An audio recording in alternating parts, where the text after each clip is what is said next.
कहानी छिपा हुआ धन, द हिडन ट्रेजर। एक गांव में एक किसान रहता था। उसके 4 बेटे थे। किसान मेहनती था, लेकिन उसके चारों बेटे बहुत आलसी थे।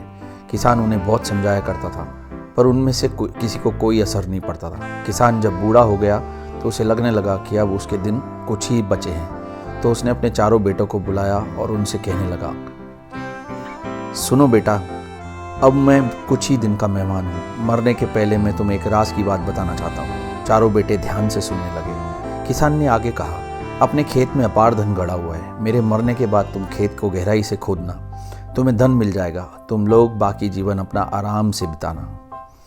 चारों बेटे खुश हो गए और उन्हें लगा कि अब उन्हें सारी जिंदगी काम नहीं करना पड़ेगा।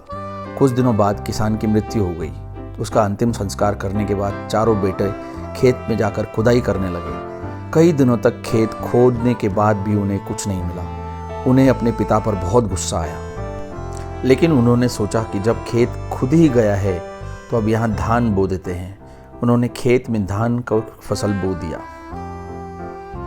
कुछ माह बाद खेत धान से लहलहा उठा। धान बेचकर उन्होंने अच्छा खासा धन कमा लिया। उस दिन उन्हें अपने पिता की बात का अर्थ समझ में आया।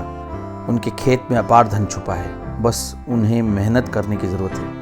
उन्होंने उस दिन से जी तोड़ मेहनत करने का संकल्प ले लिया।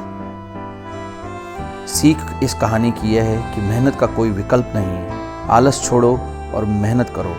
जय हिंद दोस्तों।